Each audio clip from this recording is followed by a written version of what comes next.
Ahora sí. Bueno, entonces vamos a comenzar.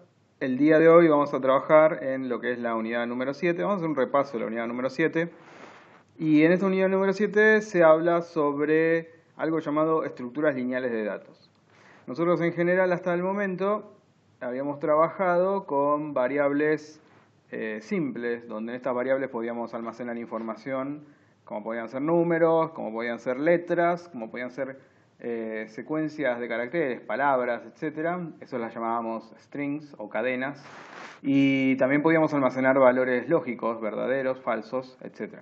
Eso es lo que habíamos trabajado hasta el momento, y para los algoritmos que nosotros queríamos hacer, eso era suficiente. Pero va a llegar un momento donde vamos a necesitar algo un poco más complejo porque, por ejemplo, si queremos calcular información, por ejemplo, acá en el contenido en el material de la unidad se habla sobre el caso de calcular el promedio de los alumnos de un curso, pero no sabemos cuántos son en él. Entonces, si queremos calcular el promedio, calcular, por ejemplo, cuántos alumnos hay por debajo del promedio, con una edad por debajo del promedio, bueno, necesitamos tener toda la información almacenada dentro del algoritmo.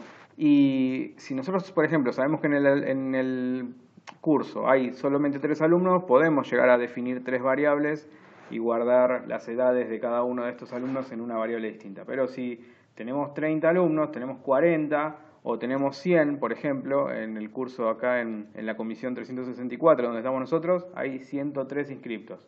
Si tenemos que calcular el promedio de edades de los 103 inscriptos y además calcular cuántos de estos inscriptos están por debajo de ese promedio, necesitaríamos 103 variables. Y eso se vuelve bastante incómodo de trabajar. Entonces aparece un nuevo concepto llamado vector. La idea de un vector es que funcione como un conjunto de variables. Entonces, cuando nosotros tenemos... ¿Alguien dice algo? Hable nomás, adelante. ¿Nada? Ok. Cuando nosotros tenemos vectores, ustedes deberían imaginarse los vectores como un conjunto de variables. Yo, en general, suelo hacer un dibujo. Disculpen, voy a hacer un dibujo utilizando esta herramienta. Yo suelo usar pizarrones para esto, pero pizarrones físicos, no virtuales, y utilizando marcadores, etcétera. No les digo que soy un genio del dibujo, pero más o menos me defiendo. Acá me va a quedar bastante mal, pero ténganme paciencia. Estoy usando un mouse para dibujar y no es quizás lo más adecuado. Nosotros cuando usamos una variable, en esa variable podemos asignar un valor. Lo que nosotros tenemos que hacer es pensar a los vectores como un conjunto de variables, una a continuación de la otra, y en cada una de esas variables un valor distinto, el que uno quiera. Entonces, por ejemplo, si esto representa de manera gráfica el arreglo o vector de edades de un curso, por ejemplo, acá podríamos tener un, no sé, 22, por decir un número cualquiera, ¿no? Acá podríamos tener 18. ¿Cómo cuesta hacer estos dibujos? Acá podríamos tener 20. Y así siguiendo podríamos tener diferentes valores. Cada uno de estos valores representa la edad de una persona. Y a este vector lo podríamos llamar edades.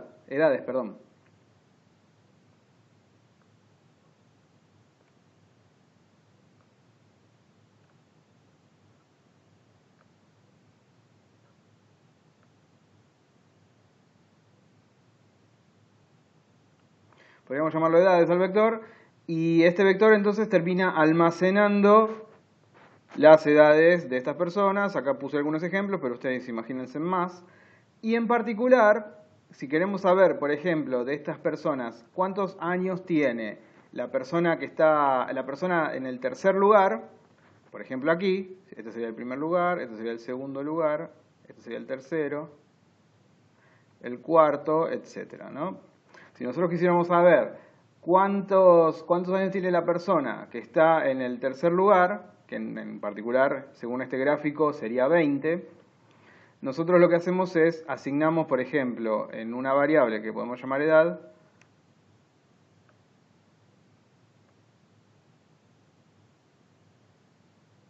Para asignar, ustedes usaban la flecha. Entonces asignamos en la variable edad el contenido del vector edades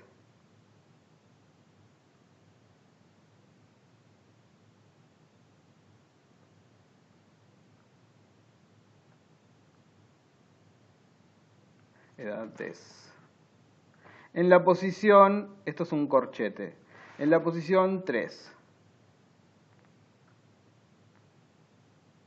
Entonces de esa manera asignan, toman el contenido que haya en la posición 3 del vector. Recuerden que en estos lenguajes que estamos usando, los vectores empiezan a numerar desde 1. En la mayoría de los lenguajes esto no es así, ¿eh? La mayoría de los lenguajes los vectores empiezan a numerarse desde el 0. Pero acá en el pseudocódigo que estamos utilizando y además en PCInt, el inicio de la numeración es el 1. Entonces, si nosotros queremos saber qué hay en la posición 3 del vector, usamos esta sintaxis. Ponemos el nombre del vector y entre corchetes el índice, se le llama así, índice. Y lo que hace esto es devolvernos el contenido del vector en ese índice dado. Entonces, luego de una expresión como esta, dentro de esta variable queda el número 20, porque es lo que había dentro de la posición 3 del vector. ¿Hasta acá? ¿Se entiende?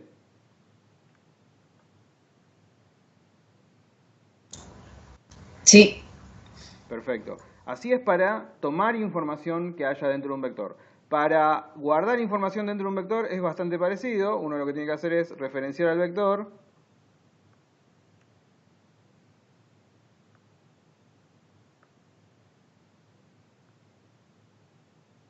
Es difícil esto, ¿no? Créanme. Después inténtenlo ustedes, van a ver que es difícil. Y en la posición que uno quiera, por ejemplo, en la posición 3, asignamos, para asignar se usa la flecha, por ejemplo, 40. Por dar un ejemplo.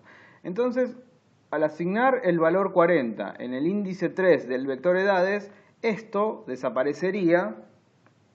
Vamos a eliminarlo.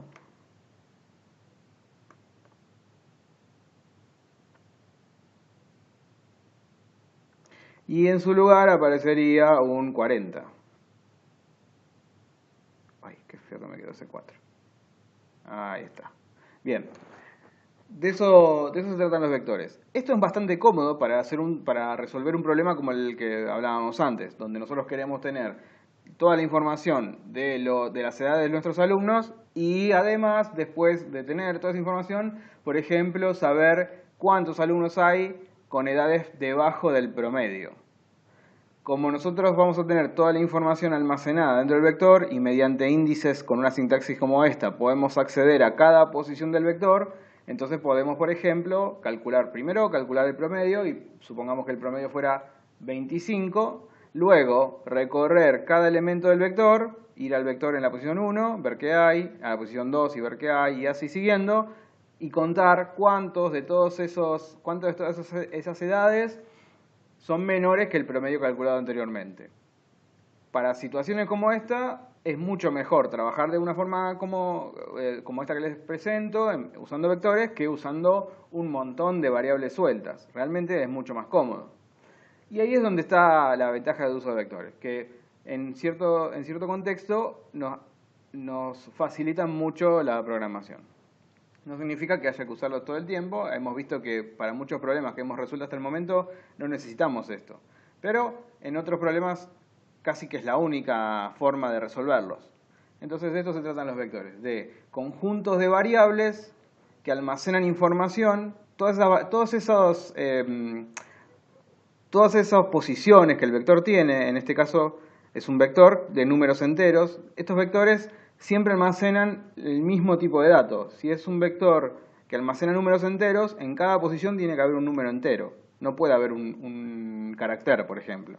Si es un vector que almacena caracteres, bueno, entonces en cada posición habrá caracteres y no habrá números.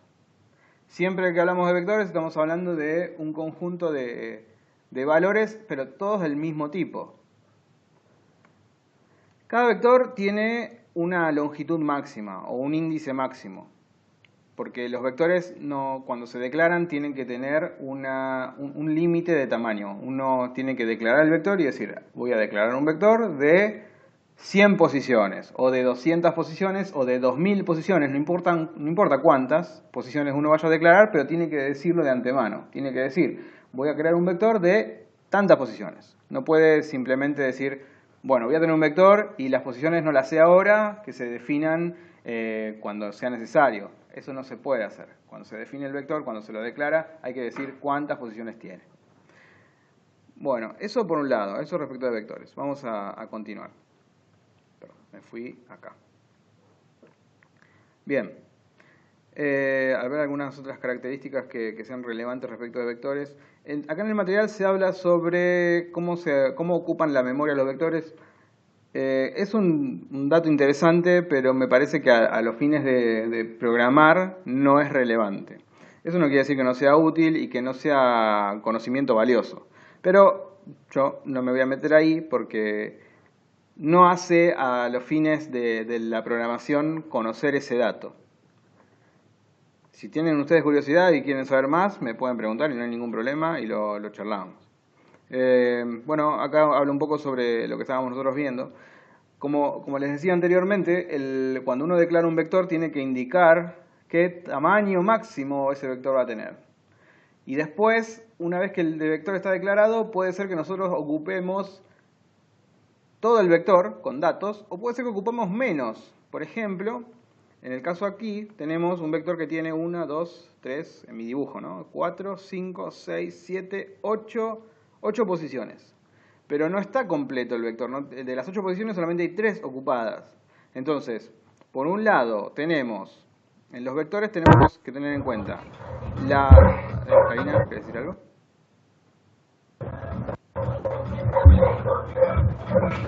Hola, hola.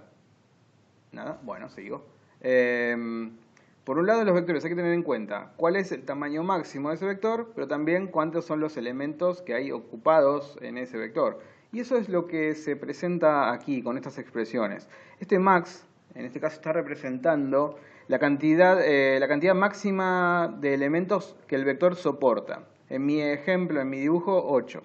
Y después esta variable CE, que se puede llamar CE, se puede llamar de cualquier manera. Yo ciertamente no coincido con usar estos nombres tan abreviados porque llega un punto donde no entiendo qué significan.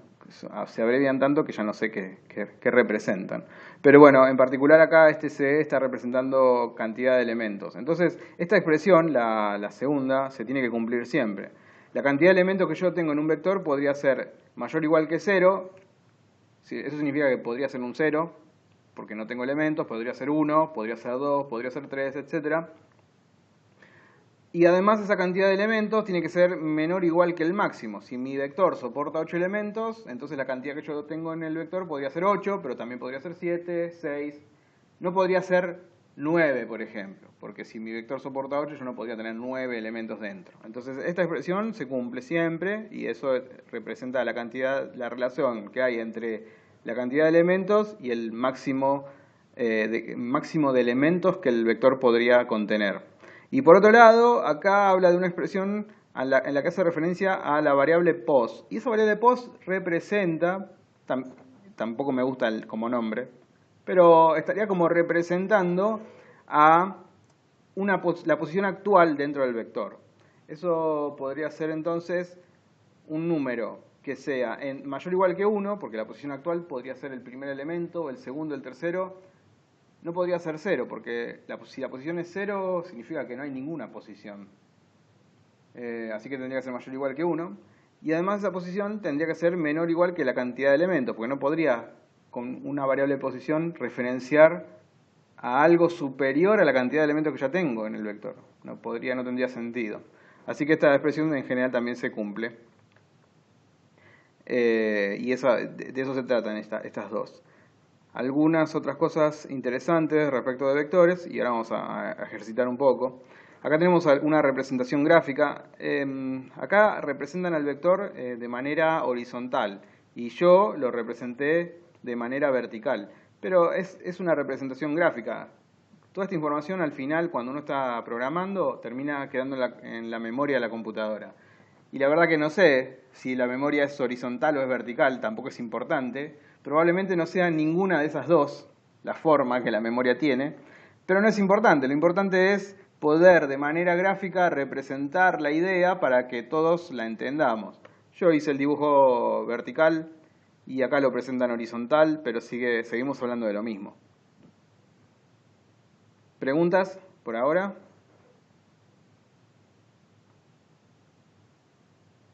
¿Todo bien? Ok, continuamos entonces.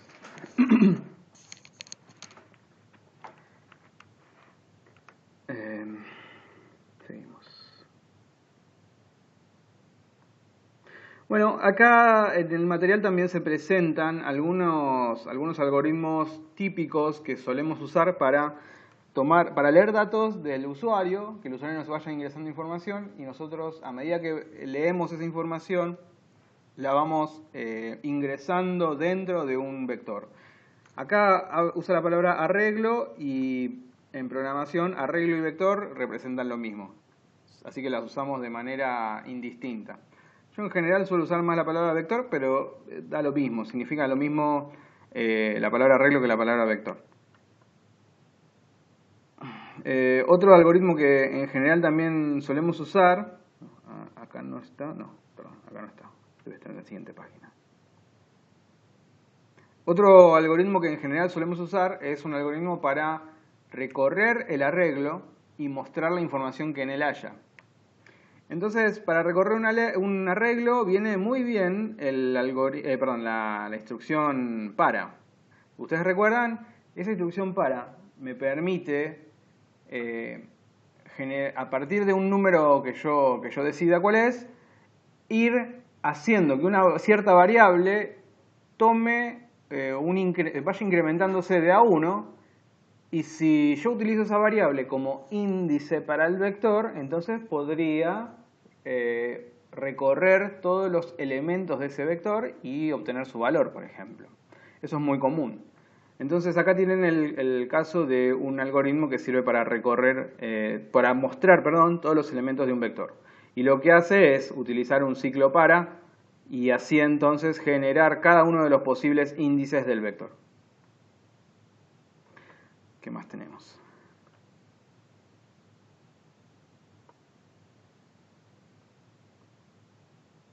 Bueno, acá hace una distinción bastante interesante, que sí vale la pena detenerse en esta.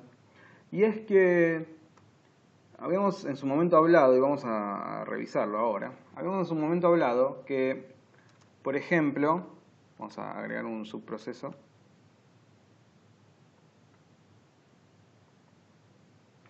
Habíamos hablado alguna vez que... no, este no quiero, un subproceso quiero.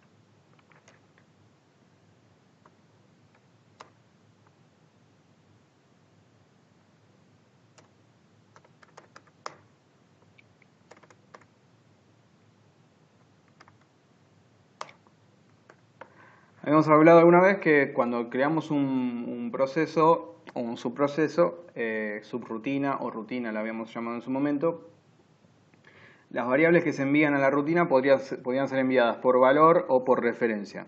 ¿Alguien recuerda qué diferencia había entre pasar los parámetros a una rutina por valor y por referencia?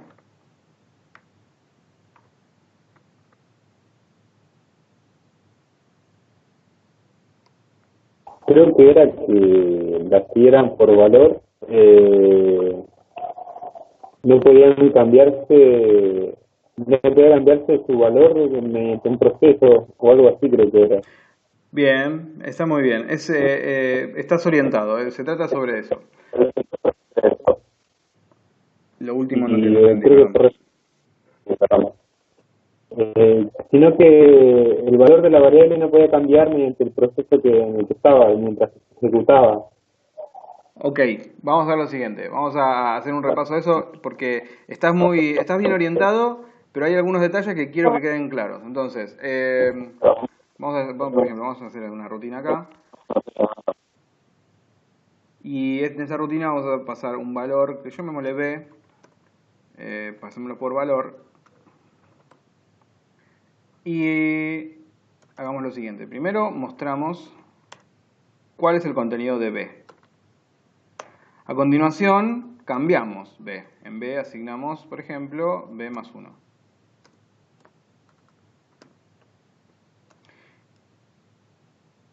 En tercer lugar, mostramos nuevamente B.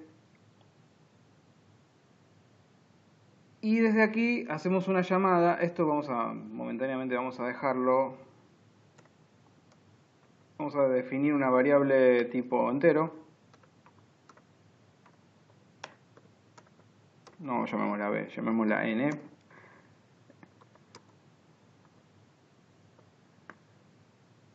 Hagamos que N tome el valor 10, por decirlo un número. Y llamemos a rutina con la variable N. Bien, hasta acá me siguen. Entonces, vamos acá a mostrar.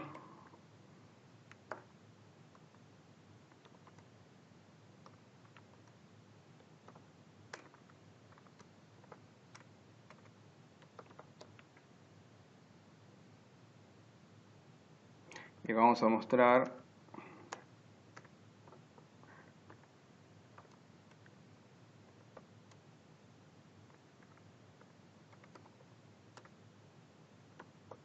algoritmo principal.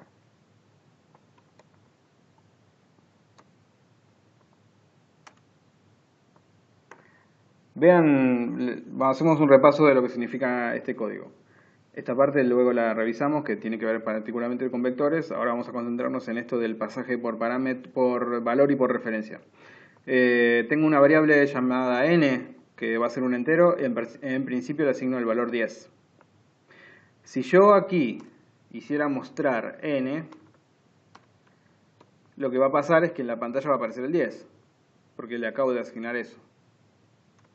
Luego, lo que hago es pasar esa variable n a la rutina. Y entonces esa variable n acá es recibida y de ahora en más dentro de la rutina va a ser llamada b. Cada vez que quiera referirme al parámetro uso la letra b, ya que indiqué que se llama b el parámetro aquí dentro de la rutina. Entonces lo que hago es presentar en la pantalla la leyenda esta dentro de la rutina, muestro lo que vale b, que debería ser 10 en mi ejemplo. Luego incremento b y la vuelvo a mostrar. Aquí, en el ejemplo, debería mostrar un 11. Porque si aquí valía 10, le incremento en 1, entonces acá debería mostrar 11. Luego de mostrar ese 11, la rutina termina. Y cuando la rutina termina, volvemos a este punto y ahora hacemos esta parte. Y en esta parte dice, imprime la leyenda en el algoritmo principal y después muestra el valor de n. La pregunta aquí es, para todos ustedes, ¿qué calculan que esto va a mostrar en pantalla? ¿Y mostraría 10? Tenés razón, va a mostrar un 10. Va a mostrar un 10 porque esta variable n que fue pasada a la rutina se pasa por valor. Entonces, se puede modificar dentro de la propia rutina, se puede modificar. Pero una vez que la rutina termina, esas modificaciones desaparecen. Desaparecen y la variable vuelve a tener lo que tenía originalmente. Cuando fue enviada a la rutina se la envió con un valor de 10, cuando sale sigue con un valor de 10. Entonces vamos a ejecutar esto y vamos a verificar que efectivamente es así. Dijimos, debería aparecer el mensaje dentro de la rutina, después un 10, después un 11, después la leyenda en el algoritmo principal y nuevamente un 10. Así debería pasar. Vamos a ver si pasa efectivamente. Dice dentro de la rutina 10, luego 11. Está bien. O sea, dentro de la rutina fuimos capaces de cambiar el valor. Pero cuando volvimos al algoritmo principal, nuevamente vale 10, el valor original. ¿Se ve? Bien. Ahora hagamos el cambio y hagamos que sea por referencia, que era la otra opción. Cuando lo hacemos por referencia y ejecutamos el código, va a estar distinto ahora. Porque acá antes valía 10, pero ahora dice 11. ¿Qué pasó? Si nosotros analizamos el código ahora, dice, bueno, la variable n vale 10. Pasamos la variable n a la rutina. Pero como esta variable n, según la rutina, pasa por referencia, podemos modificarla y además el cambio que hagamos dentro de la rutina va a ser devuelto luego de que la rutina termine. Entonces, acá llega un 10, acá llega un 10, acá se lo incrementa, ahora vale 11, pero como la variable fue modificada dentro de la rutina y la variable fue recibida por referencia, entonces una vez que salimos de la rutina, el valor se conserva y entonces aquí vemos un 11. Ejecutamos de nuevo, ahí tenemos el 11. Antes veíamos un 10 acá, pero ahora vemos un 11. ¿Se ve la diferencia entre usar variables por valor y variables por referencia? Se pueden modificar dentro de la rutina, pero dependiendo de si es por valor o por referencia, ese cambio ocurrido dentro de la rutina queda allí y nada más. ¿Está? Sí, una pregunta. Entonces, cuando cualquier variable que yo declare en el pseudocódigo, automáticamente se pasa por referencia. Cualquier variable que vos declares, ¿dónde? En el programa, en el pseudocódigo o en el lenguaje Java, automáticamente se pasa por referencia. Cualquier variable se pasa... Yo diría que no. Yo diría Porque que no. digamos que yo... Pero me gustaría que me mostraras un ejemplo, que escribieras un ejemplo, que lo viéramos y sobre ese ejemplo discutimos. Me parece, en general, yo diría que no, que los lenguajes no hacen eso. Los lenguajes que yo conozco no hacen eso, creo que este tampoco. ahora estoy con el celular, pero después le mando un correo así le pregunto bien sobre el tema. Claro, claro, no hay ningún problema, ¿eh? Cuando te digo que quisiera verlo sobre código, no tiene que ser ya. Lo hacemos luego, no hay problema. Listo. ¿Ok? Bueno, entonces, esto es importante. Es importante porque ¿cómo los lenguajes de programación consiguen esto de que las variables cambien o no cambien dependiendo de si pasamos la variable por valor o por referencia? Bueno, usan la siguiente técnica. Cuando pasamos una variable por valor, lo que hacen los lenguajes es crear una nueva variable. Vamos a suponer que el lenguaje crea una variable y la llama x.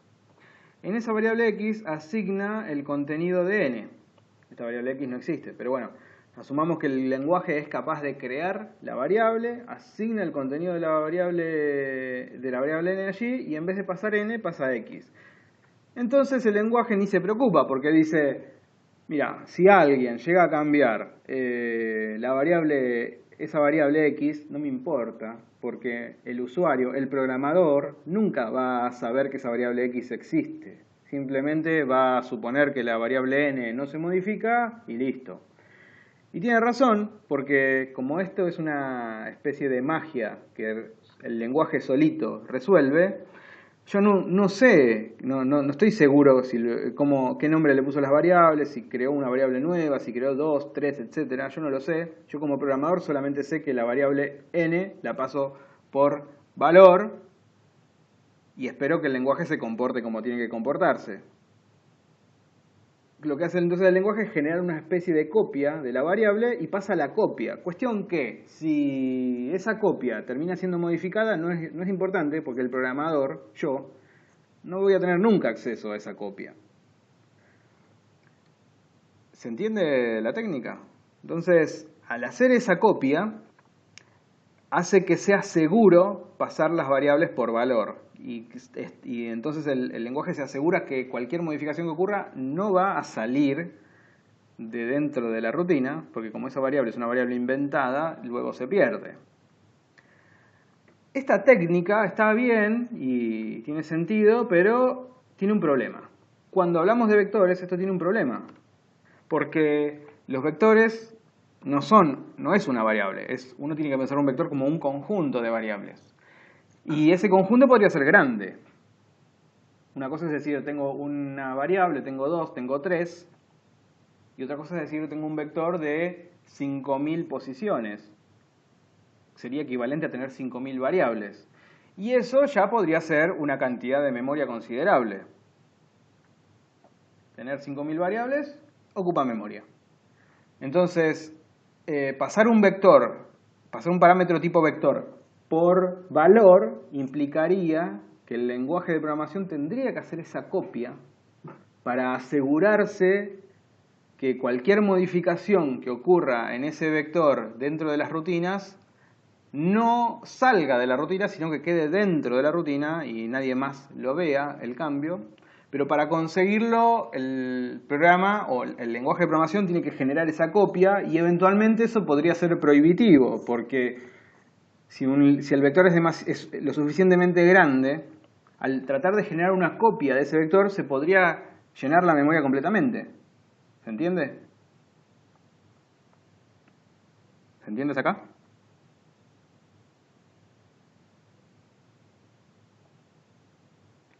Ok. Sí, sí, entiendo. Sí.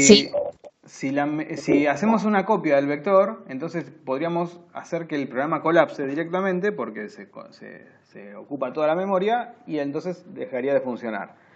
Lo que vamos a hacer o que vamos a tomar como práctica dentro de este curso es hacer que los vectores sean pasados a las rutinas que hagan falta por referencia. Es decir, que no se genere esa copia y por lo tanto no se incremente la memoria que se utiliza dentro del programa.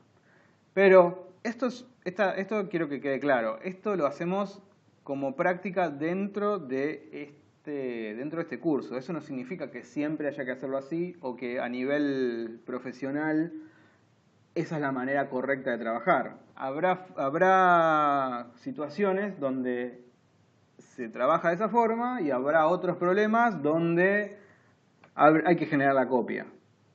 Ocupe o no mucha memoria. Entonces, a los efectos de nuestro curso, lo que vamos a hacer es pasar los vectores a las rutinas por referencia. Pero insisto que no necesariamente sea esa la forma mejor de trabajar desde el punto de vista profesional.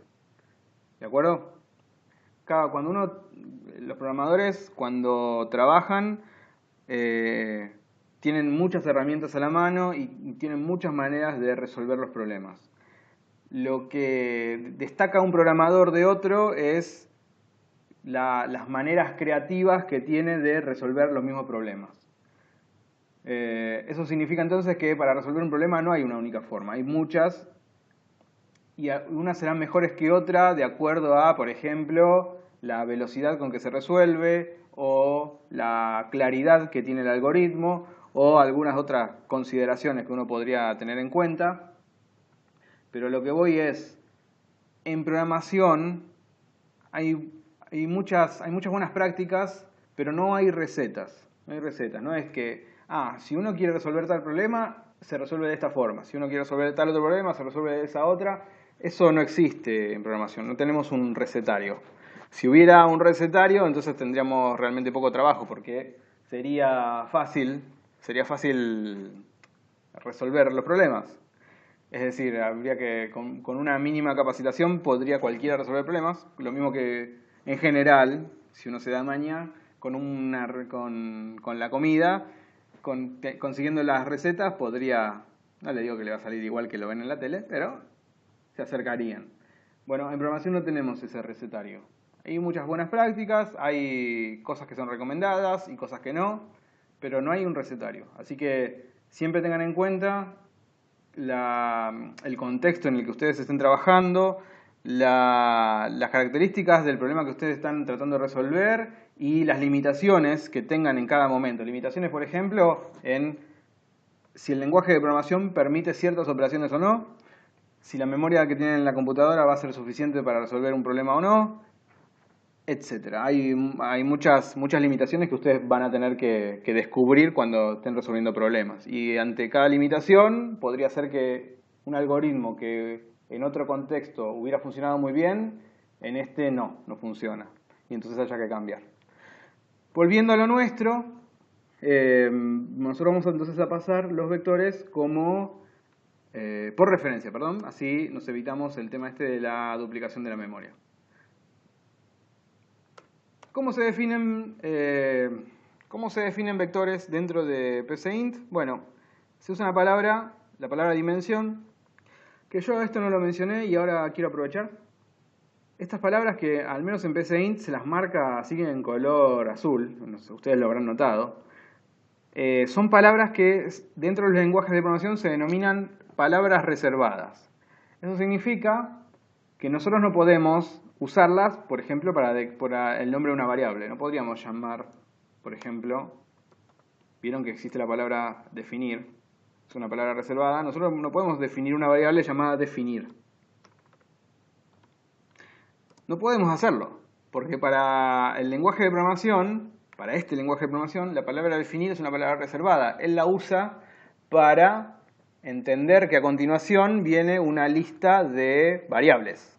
Pero si nosotros usamos la palabra definir para llamar a nuestra propia variable, entonces el lenguaje de programación se confunde. Dice, esta palabra definir es porque quieren definir variables o porque quieren una variable con este nombre. Se confunde el programa, el lenguaje, perdón, se confunde y entonces hace lío. Por lo tanto, estas palabras reservadas no pueden ser usadas, por ejemplo, para definir el nombre de una variable o el nombre de una rutina o ese tipo de cosas. Bueno, para declarar un vector se utiliza la palabra reservada dimensión. Luego se pone el nombre del vector, perdón, yo en este caso elegí vector, se le pone el nombre al vector. Así como las variables tienen nombre, los vectores también tienen nombre. Yo elegí vector, pero ustedes le podrían poner edades o algo que sea representativo de lo que ese vector va a contener. A ver si acá tengo un mensaje. ¿Alguien que se quiere sumar? Ah, no. En este caso entonces tengo el vector que lo llamé vector. Dije que va a contener máximo 10 elementos. Eso es lo que se declara ahí entre corchetes. Cuando uno define el vector dice cuál es el tamaño máximo que va a tener y entonces, por lo tanto, la cantidad máxima de elementos que puede contener, en particular es 10. Luego esta es la manera de agregar datos en el vector.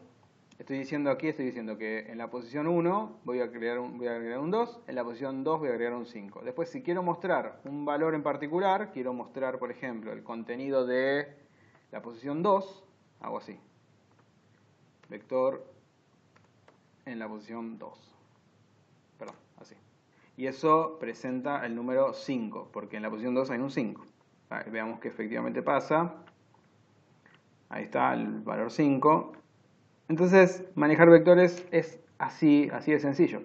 Supongamos que tenemos, voy a completar el vector con números al azar.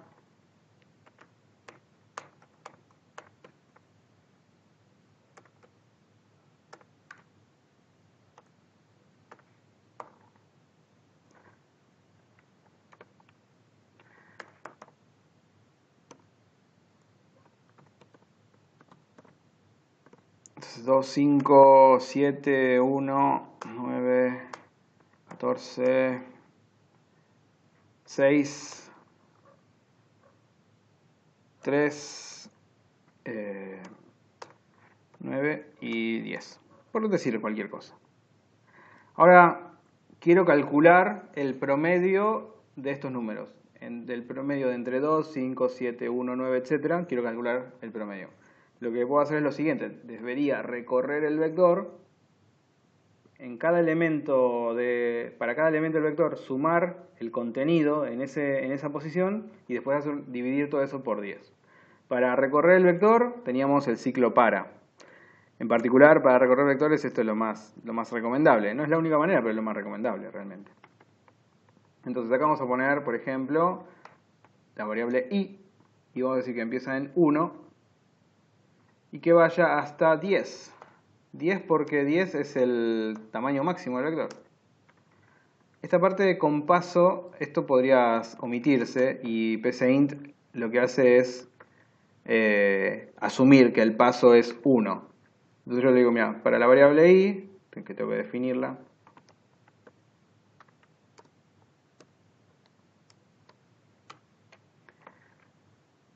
para la variable i que vaya desde 1 hasta 10, con un paso de 1, hacer. Bueno, lo que voy a hacer es lo siguiente, primero necesito una variable suma. Suma igual a 0. ¿Cómo se llamaban estas variables que utilizo así para para acumular valores. ¿Se acuerdan? Tenían un nombre por su uso. ¿Contenedores? Exacto, muy bien. Acumuladores. Lo utilizamos para ir llevando la cuenta de cosas. O perdón, para ir acumulando cosas. Muy bien, entonces lo que voy a hacer es lo siguiente. Voy a decir, la variable suma voy a asignar.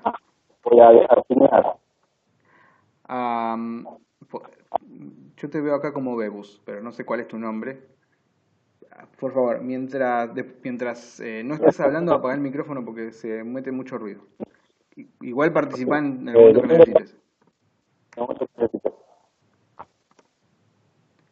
Entonces voy a asignar suma más el contenido de la variable vector. A ver, ¿no puedo yo?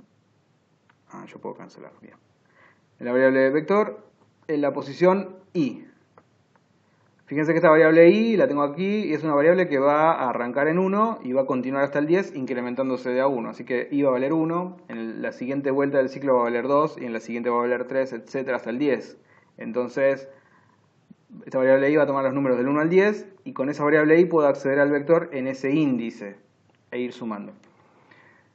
Entonces, luego que haya hecho esto, debería mostrar el promedio.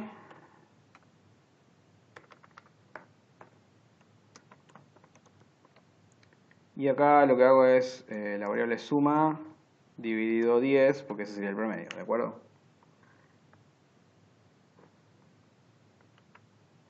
No tengo idea cuánto es. Tengo un problema, mira. Y esto es bastante común, Gabriel, no se te está escuchando. No sale nada. Hola. Ahora sí. Ok, perdón. Vean este error que acabo de obtener. Esto es bastante común cuando uno trabaja con vectores. Tratar de acceder a una posición del vector que no existe. Por ejemplo, el 10. El 10 no existe. ¿Por qué no existe la posición 10? Y esto es algo que quizás estoy descubriendo ahora. Déjenme ver una cuestión. Porque yo hasta lo que leía en PCInt se empezaba del 1. Pero déjenme ver si es así o no. Capaz que no.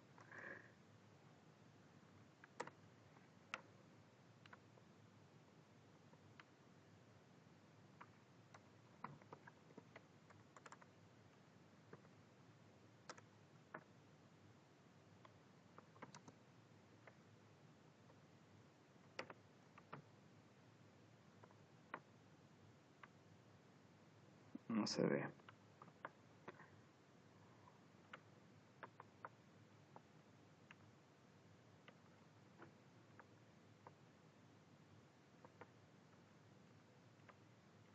Esto está bien. Ahí estamos, mira. Esto es algo que no tenía claro respecto de PCInt y acabo de entender yo mismo. Por suerte es así, que es como la mayoría de los lenguajes de programación funcionan. Lo que estoy haciendo aquí es declarar el vector de 10 posiciones, pero significa entonces, y eso por lo tanto habría que revisarlo acá en el material, porque acá no se está hablando de eso exactamente. Quiero llegar a un par de fórmulas que les mostré y que hay que tener cuidado porque no coinciden con lo que PCInt hace. Eventualmente esas fórmulas aplican al pseudocódigo que se presenta dentro de este material, pero no necesariamente coincide con lo que hace PCInt. Aquí estamos. Las posiciones que se pueden utilizar en un vector van de mayor o igual que 1 y menor o igual que la cantidad de elementos. Pero en PCInt esto no se está cumpliendo por lo siguiente, vean. Si yo declaro el vector de 10 posiciones, puedo ir desde la posición 0 hasta la posición 9. Acá hay 10 posiciones realmente. Si uno las cuenta son 10. Lo que pasa es que la primera se numera en 0 y por lo tanto la última se numera en 9. Son 10. En total son 10. Cuando yo declaro un vector de 10 posiciones, significa que puedo ir desde la posición 0 hasta la posición 9. Luego hay que ser cuidadoso en esto entonces, porque la variable i no debería empezar en 1, sino empezar en 0, porque yo quiero ir desde la posición 0 y hasta el 9, no hasta el 10. Atención con esto, ¿se ve? Esto no lo necesitamos. Bueno, es muy común en los lenguajes de programación. Yo, de todos los lenguajes que conozco, solamente uno permite, o solamente uno tiene la característica de hacer que los vectores arranquen en el índice 1 y no en el índice 0. Conozco, no sé, como 20 lenguajes de programación y solamente uno de ellos tiene esa característica, la de arrancar con su primer índice en 1 y no en 0. Acá, para compatibilidad con la mayoría de los lenguajes, PCInt arranca con el subíndice 0 como primer elemento del vector. Bueno, entonces lo que nos queda al final es hacer el recorrido de los elementos del vector. Y acá, atención, arrancan en 0 y siguen hasta el 9. ¿Sí? Haciendo la cuenta y bueno, vamos a ver cuánto da el promedio. Ejecutemos y veamos. Esto ya está corriendo. Voy a cerrar, ejecuto y me dice que el promedio es 6,5. Bueno, asumo que estará bien, no hice la cuenta, pero voy a asumir que es correcto. Pero vean que es muy importante esto y hay que tenerlo en cuenta porque declarar un vector de 10 posiciones significa que yo puedo ir desde el 0 hasta el 9. Lo mismo que si declaro un vector de 40 posiciones, puedo ir desde el 0 hasta el 39, etc. Bien. Una cosa que también es interesante es observar el error que ocurre cuando uno trata de acceder a una posición de un vector que no es posible. Por ejemplo, la posición 10. Como les estoy contando, un vector de 10 posiciones no tiene una posición 10, tiene a lo sumo una posición 9, porque como arranca desde el 0, lo máximo que podemos llegar es al 9. ¿Qué tal si tratamos de acceder a la posición 10? Vean el resultado que obtenemos, al menos en PCInt. En muchos lenguajes de programación se obtienen resultados similares, errores similares. Vean esto. Vean acá el problema que da. Dice subíndice 10 fuera de rango, del 0 al 9, es el rango, 0 a 9, y acá estamos tratando de acceder con el subíndice 10. Error. ¿De acuerdo? Esto también hay que tenerlo en cuenta. Si ven algo como esto, significa que están tratando de acceder a una posición inválida del vector. Bueno, esto respecto de vectores. Gabriel, una pregunta que viene al caso. Decime. Yo para acceder al vector 10, el que agregaste y que tiró error, arriba tengo que poner dimensión vector 10, 11, ¿no? Al Para que menos 11, claro, al menos 11. Claro. Y después modificarlo en donde dice para y le tengo que poner del 0 al 10. Al 10, exacto. Claro, si vos querés recorrer el vector completo, la forma típica, no significa que esto no es una receta porque hay varias formas de hacerlo, pero la forma típica es decirlo para. Que vaya con una variable que vos decidís, con el que nombre le pones, pero yo suelo usar una i o una x porque en definitiva es una variable que utilizo como subíndice, no la uso nunca más para ninguna otra cosa.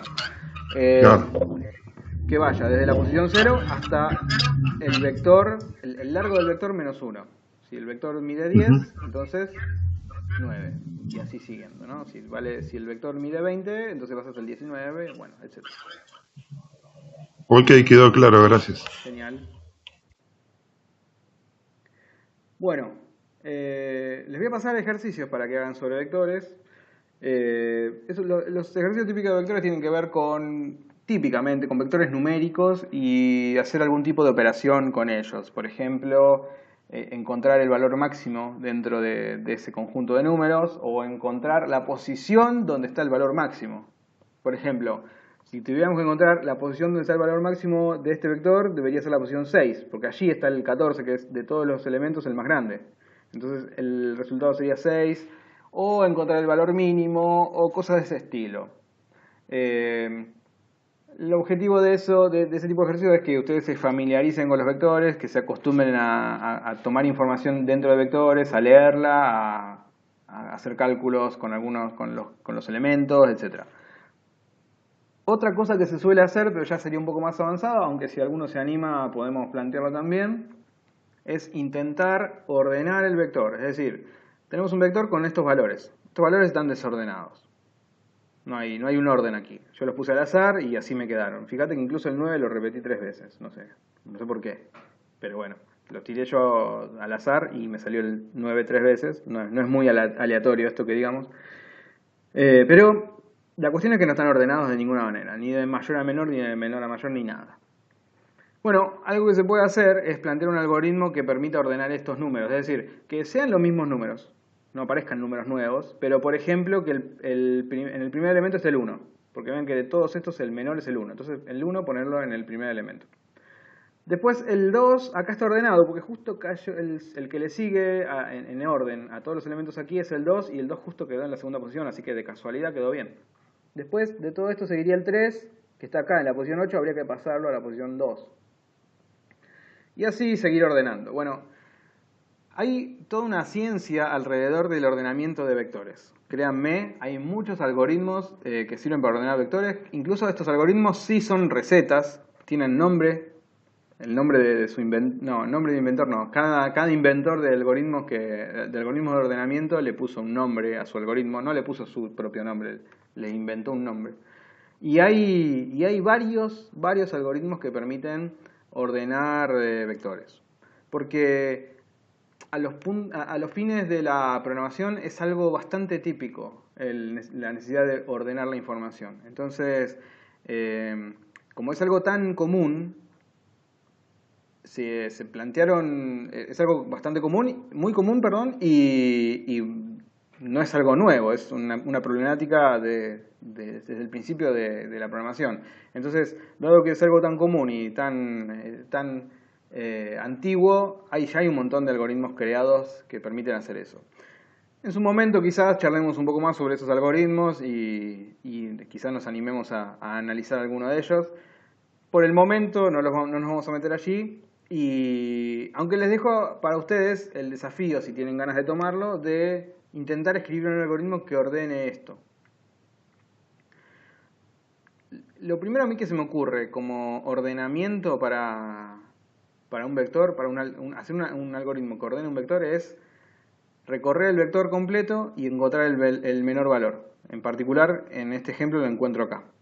Y después, una vez que lo encontré, intercambiar este 1, ponerlo aquí, en la posición del 9, y este 9 traerlo aquí a la posición del 1. Entonces, haciendo ese mini cambio, ya tengo una posición ordenada, el primer elemento. Después, hacer lo mismo, pero a partir del segundo elemento. A partir del segundo elemento, leer todo el vector, encontrar el más chico de todos ellos, e intercambiar el más chico por esa posición. Después, a continuación, empezar desde la tercera posición, nuevamente leer todos los valores, encontrar el más chico e intercambiarlo con ese. Y así siguiendo hasta el final. En el final quedó el vector ordenado. Si se animan, adelante. No es tan difícil, tampoco es sencillo, pero como desafío de programación es fantástico. Les va a costar, calculo que les va a costar un poco, pero si lo logran, no saben lo importante que es a la hora de programar haber logrado algo como eso. Bueno, igualmente se los paso los ejercicios, así porque son varios para hacer, les paso para que ustedes puedan practicar. Bien, eso respecto de vectores. Y después hay otro concepto que también es relevante y que es el concepto de las matrices. Entonces vamos a ver algunos ejemplos.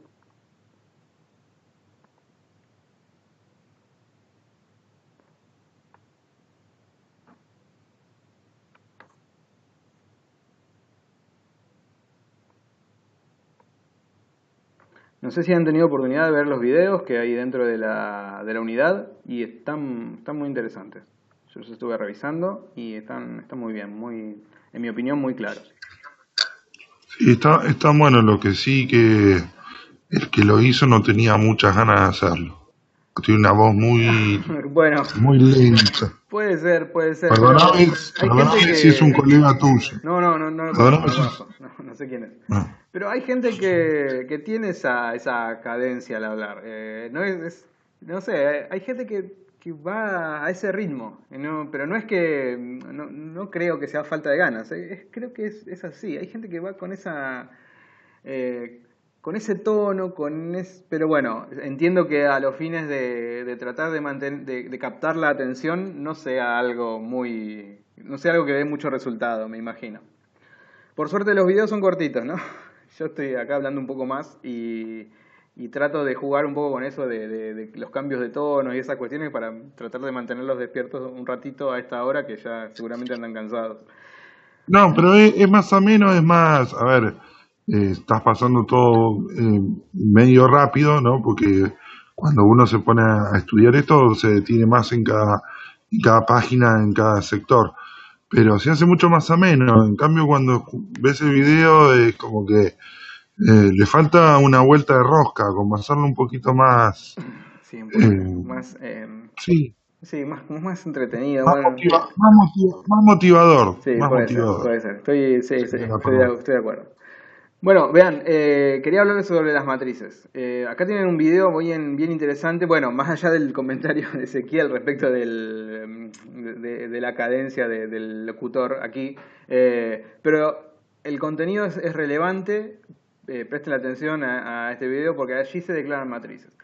La intención de las matrices es manejar lo siguiente, vean. Así como teníamos vectores y los vectores tenían una dimensión, se le llama así, dimensión, y con ese índice de esa dimensión podíamos acceder a diferentes posiciones del vector, las matrices tienen la idea de las matrices es algo parecido.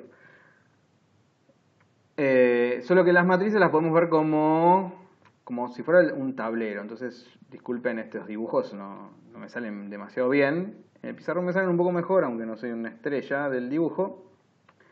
Pero por ejemplo, podríamos hacer una matriz así. Esta sería la representación gráfica. En la memoria de la computadora no tengo idea cómo esto se almacena. Pero bueno, desde el punto de vista gráfico podemos pensar que es esto, que es una cuadrícula. Y que en esta cuadrícula hay información.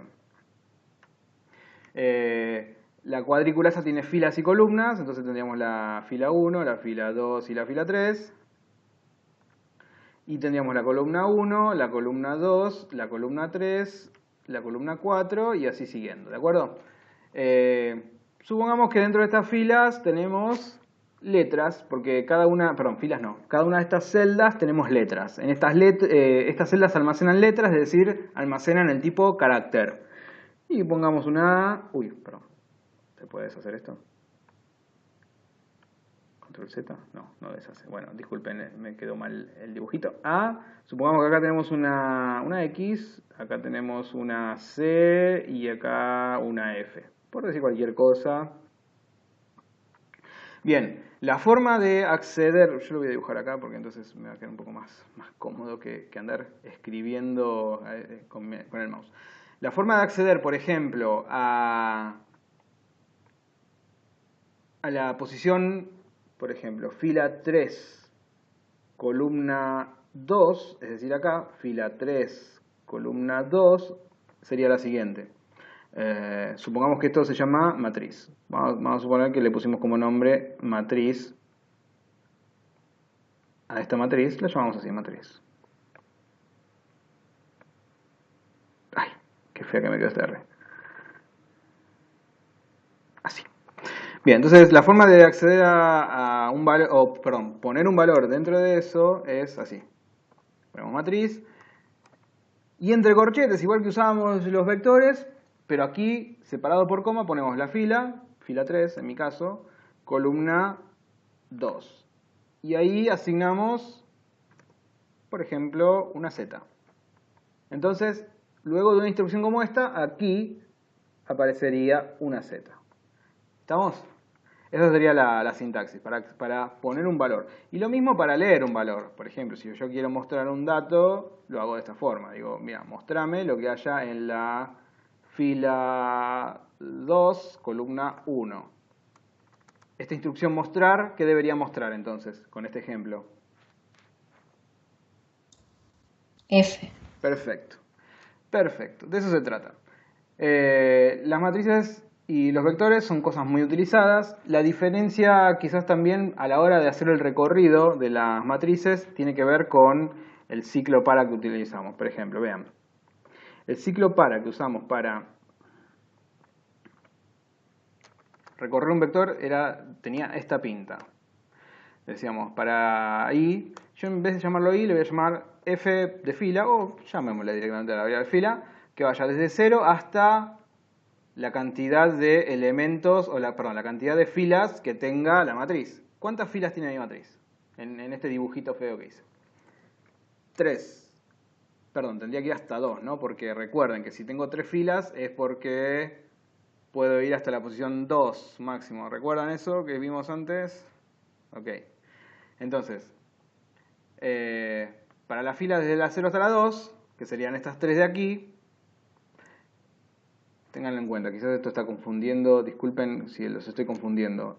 Más allá de haber llamado fila 1, 2 y 3, lo cierto es que esta es la fila 0, 1 y 2. Hagámoslo bien porque después los termino confundiendo. Sí.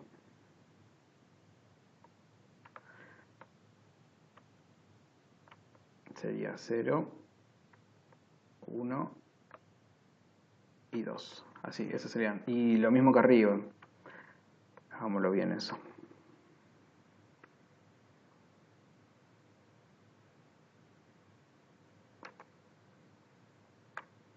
Sería 0. Ay, qué feo me quedó ese 0. 1, 2, bueno, 3 y así siguiendo. Volvemos al código, acá. Entonces yo haría lo siguiente. En un ejemplo como este, si yo quisiera recorrer cada elemento, diría, para la variable fila, que es de 0 hasta 2, que tengo del 0 a las 2 filas, y después, para la variable columna, que vaya desde 0 hasta, en mi caso sería, por ejemplo, 0, 1, 2, 3, 4 y 5. En mi dibujo sería hasta 5. Con paso 1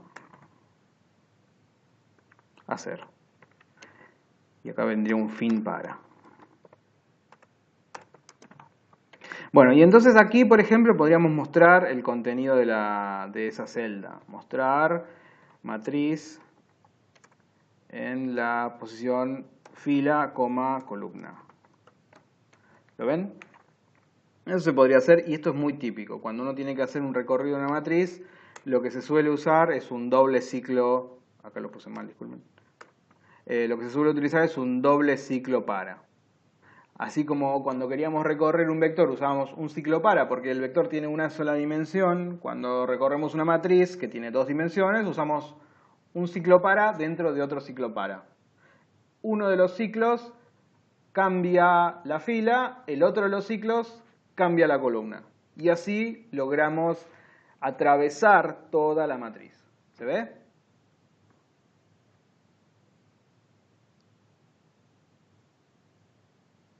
Ok. Bien. No sé si les queda alguna duda respecto de lo que estamos viendo. Acá hablan también sobre matrices. Hay un video que les decía que es interesante. Se puede revisar y está bueno. Y después, a continuación, ya empiezan a hablar sobre un concepto de archivos. Bueno, acá tenemos más sobre matrices.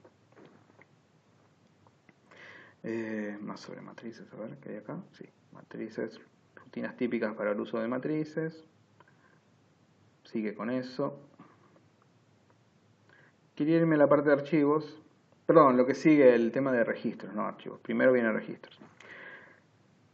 Acá, viene registro. Bueno, los registros es una forma de crear mis propios tipos de datos.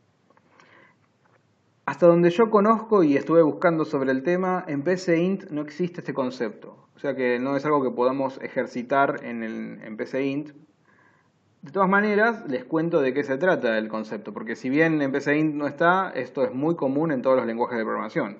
Así que es algo relevante. Cuando uno trabaja con tipos de datos de los que ya conocemos, es difícil manejar información compleja. Quiero decir lo siguiente. Es fácil manejar las edades de las personas. Por ejemplo, si yo tengo un vector donde almaceno los números y sé que cada posición representa la edad de una persona, entonces en ese vector podría tener todas las edades. Pero si yo de cada persona no solamente quiero tener la edad, sino también quiero tener su nombre, y ahí es más complicado. Porque entonces, una opción sería tener dos vectores. Un vector donde guardo las edades y otro vector donde guardo los nombres. Y yo sé que en la posición 1 del vector de edades está la edad y en la posición 1 del vector de nombres está el nombre. Y esos dos tienen que ver. Esa edad es para ese nombre y así para cada par dentro de cada uno de estos dos vectores. Pero igualmente sigue siendo complejo porque ahí el programa se hace bastante más complicado. Y si además de querer tener nombres, quiero también tener fecha de nacimiento, porque después yo quiero, no sé, hacer algo con la fecha de nacimiento para mandarle una felicitación o lo que sea. Bueno, es complicado porque entonces ahí necesitaría 3 vectores. Y si se me ocurre un nuevo dato más que me interesa saber de las personas, necesitaría un cuarto vector. Y así se imaginan que se vuelve cada vez más complejo la situación. Entonces, a esta situación llegamos porque nosotros manejamos tipo de datos simples.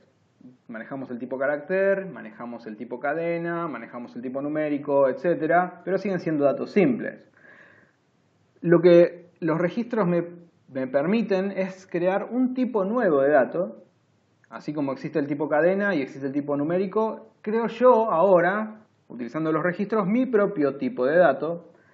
Y voy a hacer que este tipo de dato acepte no solamente un valor, no solamente un número, no solamente una cadena, sino que acepte números, que acepte cadenas, que acepte valores lógicos, que acepte caracteres, etc. Que pueda aceptar varias cosas.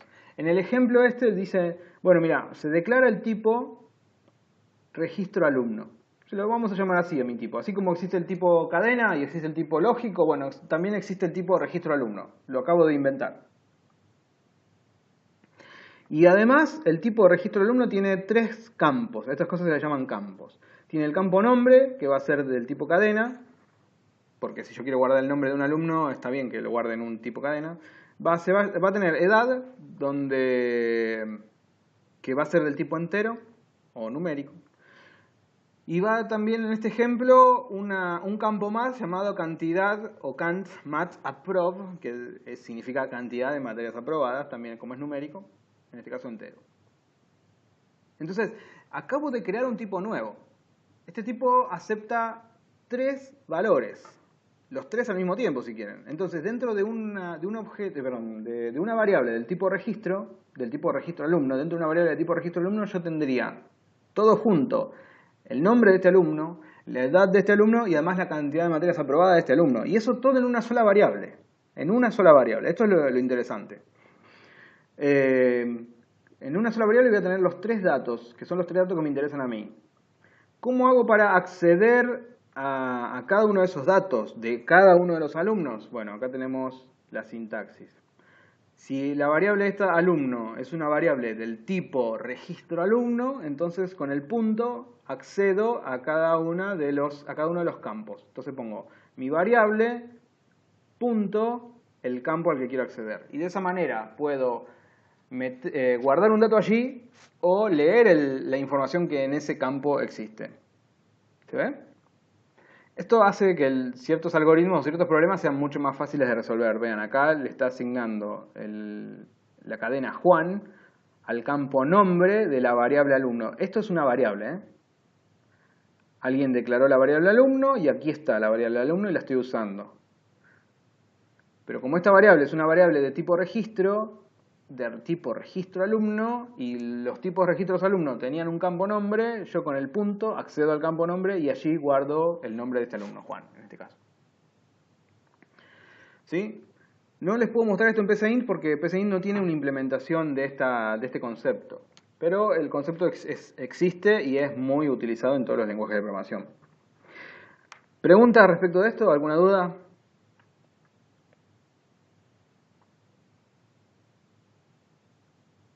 ¿Nada? ¿Todo bien? Bueno.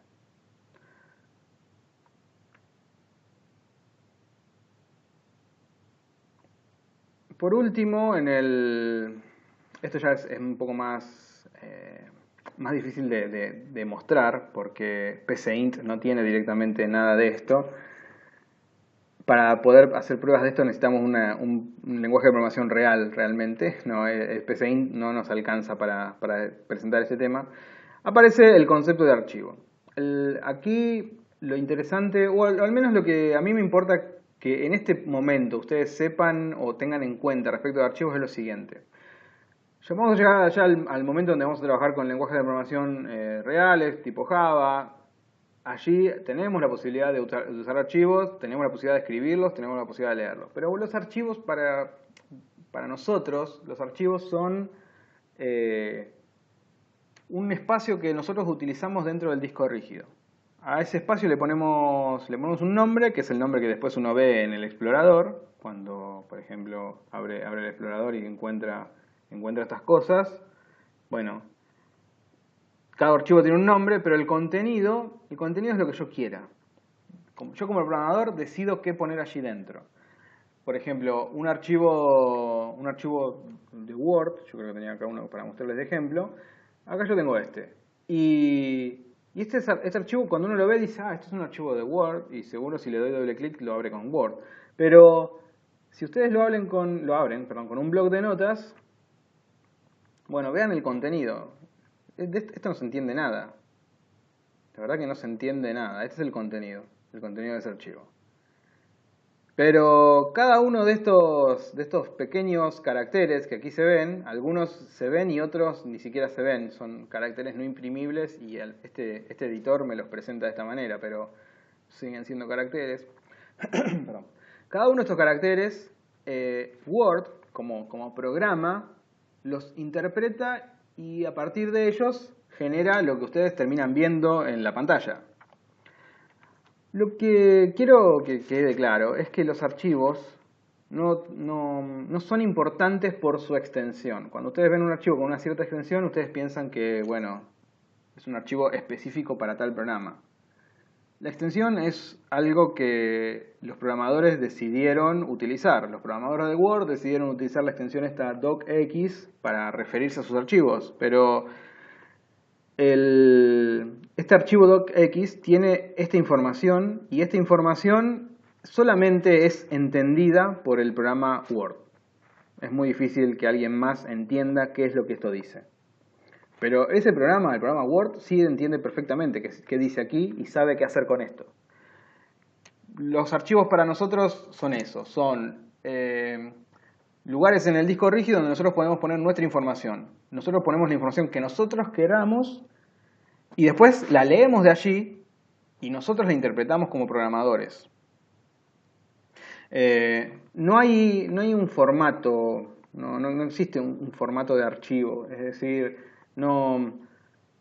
los archivos no se escriben siempre de la misma manera. En los archivos se guardan caracteres dependiendo de lo que a mí me interese conservar allí. Y después a la hora de leer ese archivo yo tengo que saber que en cada posición o cada carácter de ese archivo tiene un cierto significado y para mí, perdón, va a hacer que mi programa al momento de leer esos caracteres le dé esa interpretación. Después acá hay algunos otros conceptos que yo la verdad los miro y no veo en este momento cómo presentárselos, porque realmente para todas estas situaciones que son las operaciones que se hacen típicamente con archivos, habría que tener un lenguaje de programación que permita el manejo de archivos y el que estamos usando hasta el momento no funciona. Pero cuando pasemos al siguiente módulo, al módulo de orientación a objetos, ahí sí vamos a trabajar con Java y vamos a poder hacer prácticas de lectura y de escritura de archivos. Así que yo diría que este tema lo dejemos para ese momento, porque toda esta explicación teórica ustedes pueden leerla, pero yo no puedo aportarles, en principio, no puedo aportarles nada más a esta explicación. Así que para mí esto deberíamos dejarlo. Está bien que lo lean, está bien que lo comprendan, si tienen dudas me la pueden preguntar, pero yo lo dejaría porque me parece que va a ser mucho más beneficioso volver sobre ese tema cuando estemos trabajando con Java. Bueno, y ahí termina la unidad. Gabriel, Sí. un segundo, ojo, que en la autoevaluación de la unidad 7, una de las preguntas refiere a archivos. Bueno, perfecto. Revisar estos conceptos que son No, los yo conceptos ya, estos. yo ya lo hice, lo digo para los demás. De acuerdo, está muy Porque bien. lo considera, en la autoevaluación lo considera el archivo. Está muy bien. Nosotros, bueno, no, lo vamos a pasar por alto. Sí, sí, sí. Que yo pase por alto algo no quiere decir que no sea importante en la evaluación. Yo lo que trato es de, en el tiempo que le vamos a dedicar a esto, que yo lo que pretendo es dedicarle a esta reunión 1 hora por semana, tratar de los conceptos que son eh, más relevantes, al menos en mi opinión, tratar de llevarlos a la práctica para que ustedes vean cómo esto funciona. Esto en particular no puedo mostrarles nada. Así que el material está escrito y ustedes pueden leerlo, pero yo no puedo aportar nada nuevo sobre todo esto, ¿entienden? Entonces por eso es que no sigo con este tema. Pero no estoy diciendo que no sea importante. Bueno,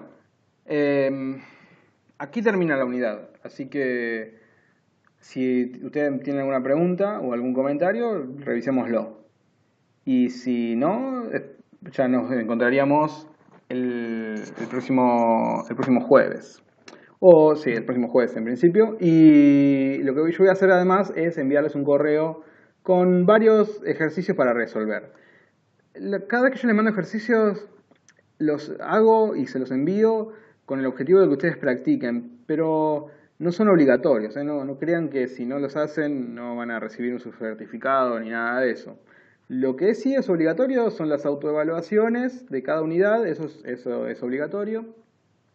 Y después el último examen al final de todas las unidades, de todos los módulos, perdón, que es un examen presencial, hasta donde yo sé es un examen presencial, quizás en algún momento decidan hacerlo virtual, no lo sé, pero por el momento es presencial, bueno, eso sí es obligatorio. Los ejercicios que yo les mando son solamente de práctica para que ustedes se vayan tomando experiencia y práctica escribiendo código. Bueno, ¿ustedes tienen alguna duda o quieren hacer algún comentario?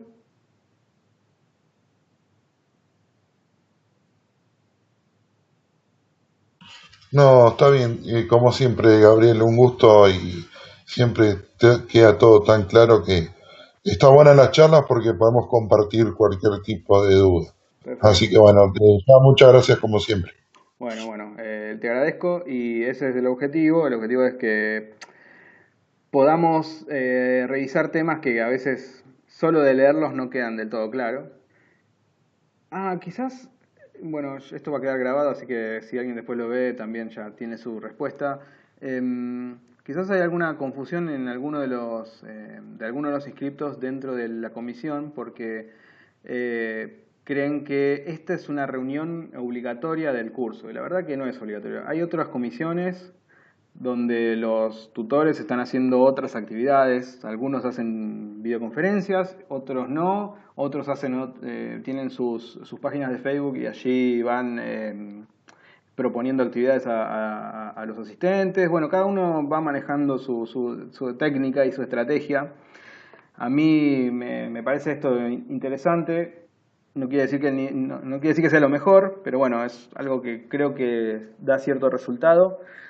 Y bueno, es lo que estoy haciendo. Hay gente que está pensando, me refiero a gente inscripta en el curso, que piensa que esta es una reunión obligatoria y entonces me preguntan qué hacen ellos que no pueden asistir por cuestiones laborales o lo que sea. Y bueno, por las dudas, a todos los que me han preguntado se lo aclaré, que esto no es obligatorio, que esto lo hacemos porque creo que es una buena idea, solamente por eso lo hacemos. Pero bueno, como esto va a quedar grabado, para quien después lo vea y tenga esta misma duda, ahí está la respuesta. Bueno, gente, de mi lado... Gabriel, Sí, adelante. lo último, no te molesto más, discúlpame. ¿Dónde queda grabado esto? Porque Mirá, nunca vi un link o algo. yo estoy grabando esto y Sí. mañana, en general al día siguiente, durante el día proceso el archivo y lo subo a YouTube. Y luego Ah, envío un YouTube. mail al foro avisando. Ya subí el archivo en tal ¿Qué, dirección y ustedes, si tienen ganas, lo ven. Y si no, qué lo... tenés? Pues nunca me apareció el mail y no sé qué es un canal tuyo. Sí, es un canal mío y ahí estoy subiendo estas grabaciones. Ok, Eh, el nombre, Fíjate, quédate atento mañana bueno, buscame en YouTube Gabriel Falcone, ahí me vas a encontrar. ok, Eh, listo. pero mañana voy a enviar el correo diciendo el link donde pueden ver la grabación. Así que si estás Ok. atento mañana, el link. Y si no te llega es porque tenemos un problema con tu correo. Así que quiero decir, no que vos tengas un problema, sino que quizás tu correo está mal registrado en nuestra plataforma o algo de eso. No, no, no, no, porque me están llegando las respuestas de los compañeros, Sí. las preguntas, los ejercicios que hacen, tus links, las preguntas que vos mandás, todo me está llegando bien. Lo que sí no me estaba llegando es el link para poder ver la clase. Ok, bueno, fíjate mañana, si durante el día no lo recibiste, Te mando un correo, no hay problema. contactame, claro. Listo, gracias, Gabriel. Bueno, ¿algún otro comentario, preguntas, lo que sea?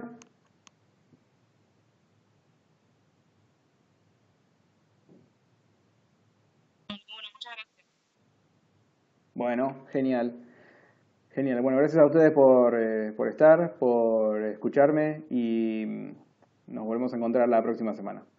Gracias a todos. Hasta luego. Gracias a vos, chau, chau.